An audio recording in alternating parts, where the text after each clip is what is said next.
Hello, welcome to the Absolute Lite Bite. This is our snack-sized chat on a footballing topic for the week. Before we get in, and there we go. Here we are. It's the Absolute Podcast back again with another Lite Bite. I'm getting very impressed with my button pressing here on this StreamYard. I'm getting very good at this hosting duties. I tell you, Josh is teaching me some good things. But here we are, Absolute Podcast. We've got our bite-sized show. This is, of course, where we have a quick chat on a footballing topic of the week. Which we come over. You can have a hot beverage, a cold beverage, piece of cake if you like, tiramisu, Vicky Sponge, as we talk about something going on in football this week. And before we get on to what that topic is, let me introduce, because there's another person here with me. It's Charlotte. Hello. How are you? Hello. I'm good, thank you. I'm feeling better today. How are you doing? Very good. It's good to see you back. We missed you on Monday. We thought we saved you for the Light Bite, let you get better. Is the Marge Simpson voice gone? It's gone, but I will say I am very insulted about the Mason Mount chat the other night because I couldn't get involved, and I am a big fan of his. So yeah, that was annoying, but I'm all good. This is what it is. We were too cowardly when you were on. We thought when you're not on, we went heavy on Mason Mount. So yeah, it wasn't me. It was Crab, honestly. It's always Crab. But here we are. So the topic today that we want to talk about, and we're going to get straight in because we like to keep this one sort of short and to the point, is we're talking about an important topic, I think, respect generally in football. And we're going to come on to some things, obviously, you do, Charlotte, with HerGameToo coming up soon. So before we kind of get started, the one thing we wanted to touch on really was the Ashley Williams incident the other day that we saw. I don't know if you want to kick off, Charlotte, and explain what we saw with Ashley Williams, what's come out in the news. Yeah, so basically it was at grassroots football, and obviously I don't know if it was his son or his daughter. I'm not too sure who it was who he was watching and supporting, but he actually attacked a coach and somebody got it on video. And for anybody to do that is just damn right like stupid, and it's so disgusting and disrespectful. But a professional footballer who has been in this game for many years, he has played at a high level, to do that to a coach, I just think it's disgusting. It really is. It's crazy, isn't it? I mean, there's some reports coming out, whether it was a defense or whether it was whatever, but any kind of violence at that level is it's just insane, isn't it? Like even provoked or a kid's football match. I mean, it's just, you've got to be aware of your surroundings. That's just brutality beyond football, really. Just knowing where you're at and who you're dealing with. It's scary sometimes. I think the passion that spills over on the side, even at grassroots. Yeah, 100%. And I just think to myself as well, we are supposed to be like, whether you're a parent, whether you're just an adult in general, you are supposed to be a role model for the next generation and for your children or for just these young children. So for children of that age to see that incident happen, I just can't imagine what they must be feeling. Like, some of them must have been scared, especially if that was obviously your dad or your like dad being attacked. If obviously, say, the coach's son or daughter plays for them, how must them children be feeling? And just being that role model and that happening, like, what actually goes through their heads? I know it's heat of the moment, don't get me wrong. Everybody's human, you can react in different ways, but you can't react like that. I'm sorry, you really can't. No, you can't. Not on the side of the pitch in general, as you say, with kids, that what they're thinking, whether it be in their dad or whether it just be someone on the sidelines. I mean, it was under 12s, wasn't it? I think was the level. Yeah. So that's crazy. You're dealing with some very young, sort of impressionable kids turning into, looking up to people like Ashley Williams, who was captain of Wales, and is been many times I've seen him brought on broadcasting and things like that, and say in the heat of the moment things can happen, and I'm sure like stories and sides will kind of come out. But yeah, you've got to have your wits, and there's no place for that anywhere but a football match at a grassroots level is just utterly insane. Yeah, of course. And I just feel like him as well, like, how would he feel if that was a fan when he was a professional footballer coming on and attacking him? So I just think to myself, if a shoe was on the other foot, how must he feel? And for him to do it, but not only do that roles reverse, but at a children's grassroots game, when these are supposed to be kids that you're in charge of, and obviously with safeguarding and stuff like that. So for them to see it and from a professional, from a role model as well. It's just, I just can't imagine what, I don't know. It just baffles me. It really does mind blow me. It's just baffling. I mean, say just generally, I mean, we're going to talk around lots of things with regards to respect and obviously that kind of behaviour, aggressive behaviour as well. I mean, we all get the game's passionate. It's what we love about it. We love the banter and the in between and the rivalry and things. And to general majority of the time that it's fine, but it does worry how that can sort of spill over. And say grassroots is just the worst kind of thing for that to be at. I mean, you know, it's an encouraging environment, isn't it? As you said, with safeguarding and that involved, and that's all for reasons that you want kids to grow up in that safe environment to be able and enjoy themselves.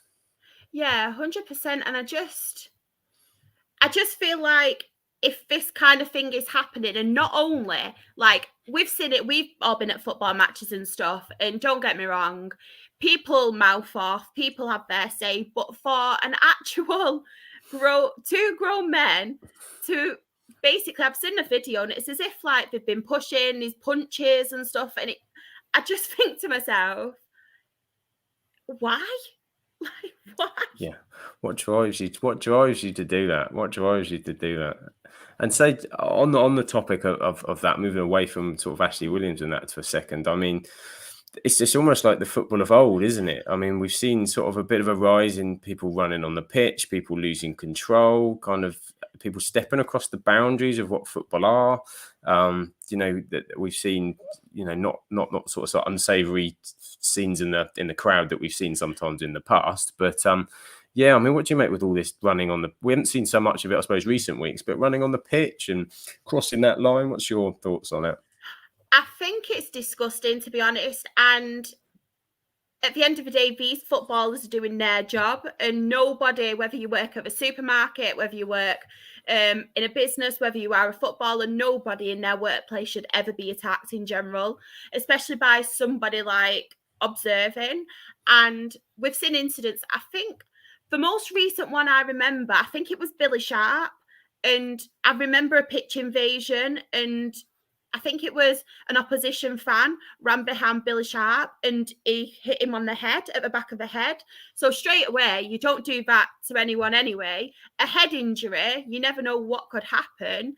And for a footballer to just be doing his job and then be attacked, I think is disgusting. I know I think there was an incident in the car park at an Oldham Athletic game, and I think that was between players as well.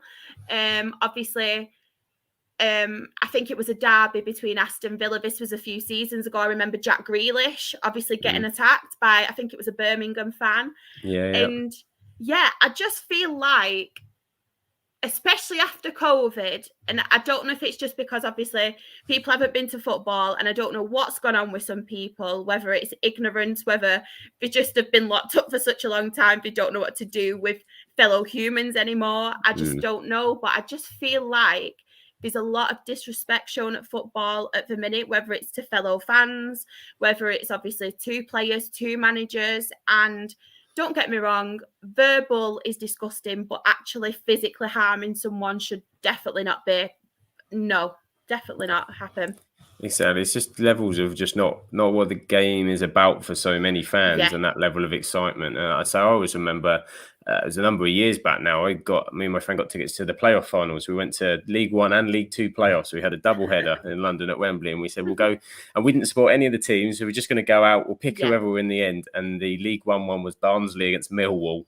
Oh. And we got placed right next to the Millwall fans, and of course I was like, well, I've been to Barnsley and I'll wear a red t-shirt. And it was just, and say there was the verbal and there was the aggression. And Barnsley went 2-0 up after 10 minutes, which was the worst thing that could have happened. And it was just, this was at Wembley, and we ended up having to run out of the stadium because a horde of fans had come over the top and were just sort of punching, kicking, anything they could see. This was at Wembley in a kind of final. Was just incredible. And I've never moved so quick in my life. I was hurdling over chairs and got out of there as quick as possible. But those memories stick with you. You know, that was, I don't remember anything about the game, anything about that experience, but that's the one just thing that moment. Yeah. So it is scary. I'd say another thing, as you touched on, really, was the verbal. I mean, social media is becoming such a different beast when it comes to football, not just with fans, but players interacting as well. And it just, that some of that is so unsavory, what's going on social media that we see. Yeah, 100%. And obviously, just tweets in general, I think, is disgusting. You always get someone who always resorts to either discrimination, whether it be of someone's colour, whether it be of someone's nationality, whether it be of obviously their sex as well. I've had it a lot in the past, but just in general, I just feel like people think they can sit behind an account what more often than not doesn't even have a picture of themselves on, just to abuse people. And I love going on Twitter Spaces. It's just like a chat room with all different followers, and you can meet and stuff, and the public can listen as well. And I enjoy going on the football ones and obviously airing my opinions, listening to other people's opinions. But even them, I've been on some of them, and they're singling a footballer out, but they're getting really personal and they're being awful. And I've had to leave them because I just think I've got no time for this whatsoever. Have your opinion. If you want to comment on a player's performance or a manager's performance, you have your say. We're all fans. We're all entitled to our opinions. We pay good money to obviously watch these players and our season tickets. But do not cross the line and do not get personal, because at the end of the day, these players are just human beings like us. They have feelings. Obviously, we've seen it just in general with the British media and the press that obviously there is consequences. What obviously unimaginary things can happen, which obviously aren't pleasant. And I just think, like, why do we live in a society today? And I personally think it's gone worse since COVID, where everyone thinks that they can disrespect these people, and I just don't like it. We live in a really cruel world. We really do. We do. It's just a different level of people who think they can talk to people on that. And say they're tweeting the footballer. And as you said, everyone's got their opinions, and we've all got, and we say on a Monday, we're talking about footballers, and we've got, we might talk on their performance or, the quality of a player or whatever. But as you said, the personal level, it's just different. It's, as soon as they sort of step off the pitch, there's somebody else to, I can't think what goes someone's mind to think I'm going to tweet a footballer and just give them a rant and kick out at them. And, at the end of the day, they're as you said, they're a human being, and we see it far too much. You said post-COVID on Twitter, sometimes it can be so toxic just in discussions with fans, as you said. Like, so it's very good. You can get in some good conversation. I had one the other night. We were talking about the Chelsea offside with a few people sort of online. The Chelsea sending off, and the AC Milan game for tomorrow. Was it, wasn't? And it's nice, that back and forth and whatever. But it's sort of been others, and it's just the complete disrespect for someone else's opinion. And it's almost like you don't agree with me, therefore you're an utter idiot. And you can pick up some quite nasty kind of comments and things off the back, which unfortunately, as you said, it's sad that seems to be the way of it at the moment. Yeah, of course. And I just feel like as well, we saw it in the Euros as well, with obviously Sancho, Saka and Rashford when they missed the penalties, and the backlash they received. And just Marcus Rashford in general, don't get me wrong, he's had last season, obviously his performances and stuff, don't get me wrong, they wasn't great, were they? And we can all hold our hands up and say it wasn't the Marcus Rashford that we've seen and stuff before, and he didn't have a great season. And just a disrespect that young lad got from so many people, whether it be about his colour, whether it be about him in general trying to help people, like obviously what he's done for children and obviously the free school meals and stuff, but just a disrespect that he gets as a human being, I just think it's absolutely disgusting. Comment on his performances, especially if you're a Manchester United fan. Have you say you pay good money, but you do not have to get so personal. No. Well, this is it. Rashford's a prime example of that, wasn't it? Who's done anything near close to what he's doing? And then quickly the narrative, which let's say is a footballing narrative, maybe that's distracted from his performance. And to an extent, that's an opinion that people can have. But as you say, when they get personal to that level, you don't know what's going on with someone. I think a good example of that is Jesse Lingard. There was a couple Exactly. of seasons ago, Jesse Lingard was not playing very well at all, was struggling in the United to get in the United team. When he wasn't creating anything. Again, looked a shadow, and then came out, he was having lots of issues behind the scenes, family-wise, etc. And say, well, you can only comment on what you see and the performances and whatever, but people went very hard on him, and you wonder, do they look back now and think, oh, God, that was way out of line, didn't know that this guy was going through that? They probably don't, and that's the sad thing. Yeah, it really is. And I just feel like, don't get me wrong, we can all have our off days and stuff, and there's times where I can be moody with someone, but it's never me being malicious or anything. It's just, obviously, if you have a bad day, and then I'll go back and apologize, but I'll never set out to hurt somebody or disrespect them. And I would honestly be mortified if I upset somebody or if I disrespect them in any way. But I just feel like, especially with social media, I think that's the worst one, because I think people think that they can hide behind an account, and once they're behind that account, they can say whatever they like, and they can just be Twitter trolls at the end of the day, or just social media trolls. I think I just don't get it. I really don't. It really frustrates me. It really does. Really does. As you say, that's it. It's the hiding behind mentality, isn't it? And just, I can say what I like because it's not me. Nobody knows it's me, and they can kind of be a different persona and whatever. And that's the negative, really, of the social media and the social aspects. But moving on to a positive of social media and things that a positive message that's going out. HerGameToo, of course, is something we know you're very heavily involved in. You are our ambassador. You are the ambassador of the podcast. And you have a big day coming up at the weekend. So do you want to tell everybody all about it? Yes, so obviously I'm involved with HerGameToo, and I am obviously the ambassador for Rochdale, because who else would be? I'm Rochdale mad. I don't know why, but I'm Rochdale mad. I'm beaten in 10 days, I'll have you know. I know. We're going there. We're getting up there.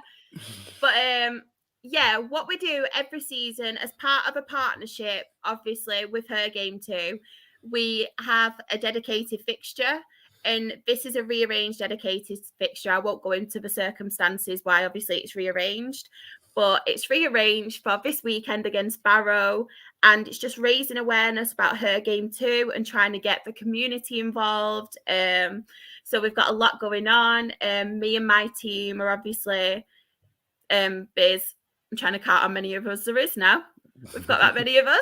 I think there's 7 of us, including Richard O'Donnell, the keeper now, because we're just continuously growing. So there's obviously 7 of us. Rich can't do much on a day because obviously he's got an important game to. He might be a bit busy. He's a little bit busy. But there's lots going on. Actually, at the ground, we're doing a fan zone so people can come and ask us questions. We can talk about what we're trying to do at Rochdale and what we've already done. They can have pictures took with us. We've got a prop frame with HerGameToo Rochdale on. Everyone can have pictures with. We've given away grassroots tickets to not only just female grassroots teams in the Manchester region, but also any female football players that are involved in mixed teams as well. Because I know there's a lot who are obviously involved in the mixed teams, which is just amazing. So there's a lot of groups of children coming, penalty shootouts going on. We're going to Desmond's Den, which is where some of the children go before the game. So we're going meeting up and speaking to their friends and obviously families and stuff. So it's going to be a really good day, really positive. I've not slept because I'm so nervous and I'm anxious. But I think it's going to be a really good day, and I'm really, really excited. It should be brilliant.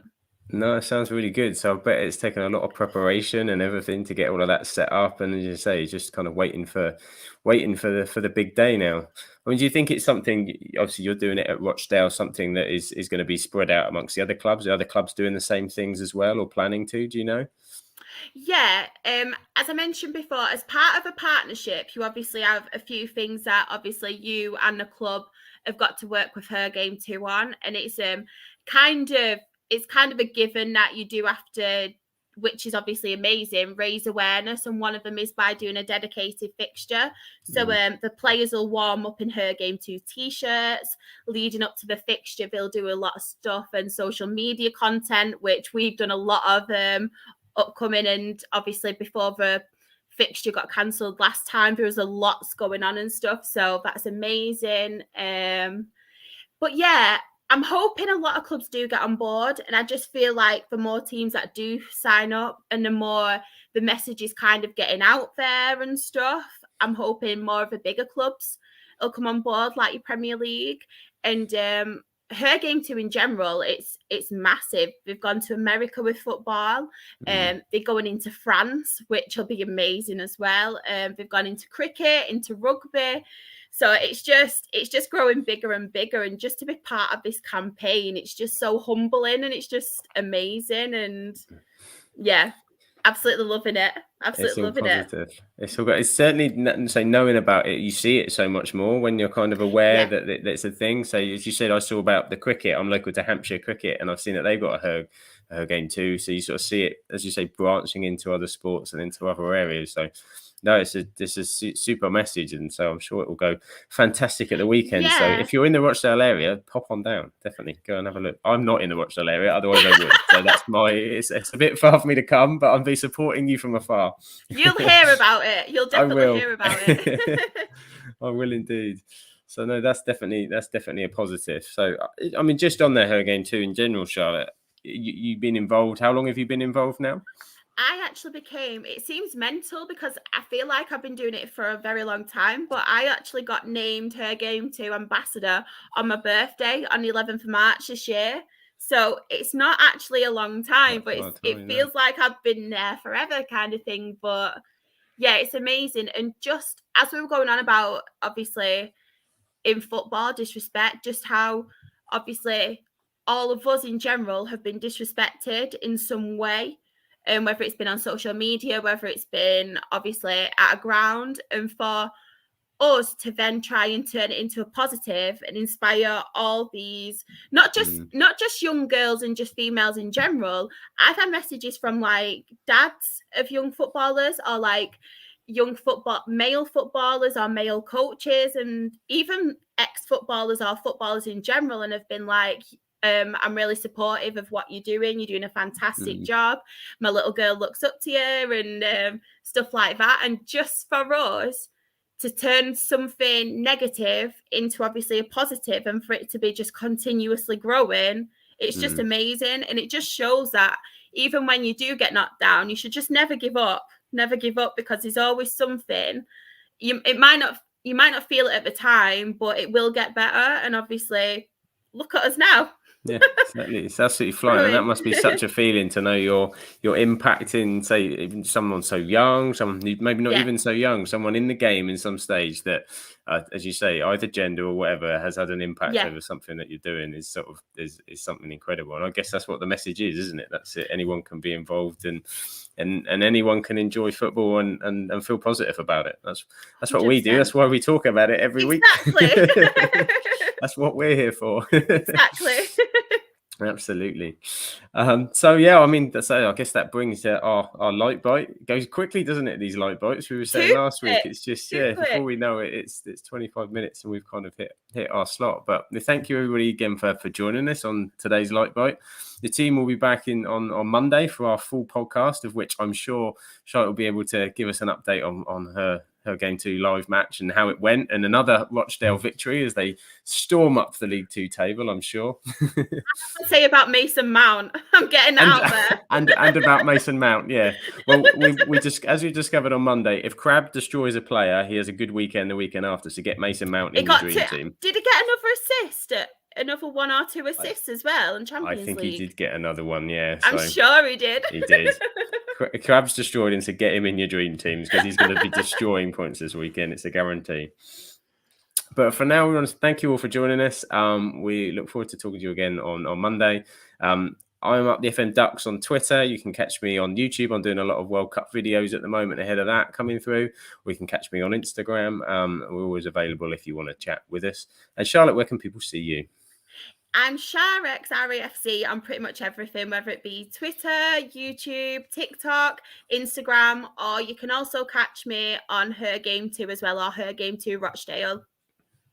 Excellent. And so, for everybody else, have a good evening, and we will catch you soon. Goodbye.